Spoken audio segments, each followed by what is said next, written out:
আমরা তো অনেক সময় অনেক রকমের খাবার খেয়ে থাকি, তবে আজকে আমি যেটা ট্রাই করব সেটা হলো মিষ্টি আলু দিয়ে তৈরি মজার একটা খাবার, যেটা আগে আমি কখনোই ট্রাই করিনি। তো চলো কথা না বাড়িয়ে ভিডিওটা শুরু করা যাক।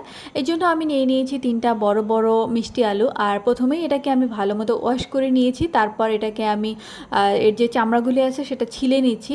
আর এখন কিন্তু আমি এটাকে স্লাইস করে করে কেটে নিব, কারণ এটা সেদ্ধ হতে অনেকটা সময় লাগবে। আর এই জন্য কিন্তু আমি স্লাইস করে দিচ্ছি, এর ফলে হবে কি খুব দ্রুত কিন্তু সেদ্ধ হয়ে যাবে। কিন্তু চুলাতে আলু বসিয়ে দিয়েছি, আর আমি এখন ঢাকনাটাও দিয়ে দিব। আর 10 থেকে 15 মিনিটের মধ্যেই কিন্তু আমার এটা সেদ্ধ হয়ে গিয়েছে। তো আমি কিন্তু এখন এটা চুলা থেকে নামিয়ে নিয়ে এটা ভালো মতো ম্যাশ করে নিব। আর এটা ম্যাশ করার সাথে এতে আমি মিক্সড করব কিছুটা চালের গুঁড়া। এতে করে যে ব্যাটারটা তৈরি হবে এটা কিন্তু অনেকটাই নরম থাকবে, আর একটু মচমচেও হবে আর কি এটা ভাজার ফলে।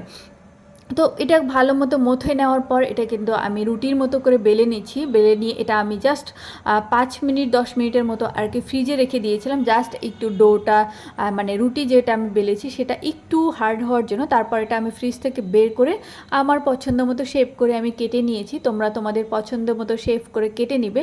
তো এখন কিন্তু দেখতেই পাচ্ছ সেটা কিন্তু আমি একদমই ডুবো তেলে ভেজে নিচ্ছি। আর দেখতেই পাচ্ছ এটার কিন্তু কালারটাও অনেক বেশি সুন্দর এসেছে। এভাবে করে সবগুলি পিঠা কিন্তু আমি ভেজে নিব, আর ভাজা হয়ে গেলেই কিন্তু খাওয়ার জন্য একদমই রেডি। দেখতেই পাচ্ছ কিন্তু কি পরিমাণে ইয়াম্মি লাগছে, আর এটা খেতেও কিন্তু অনেক বেশি মজা হয়েছিল। আমি আশা করব তোমরাও কিন্তু বাসায় এটা ট্রাই করবে।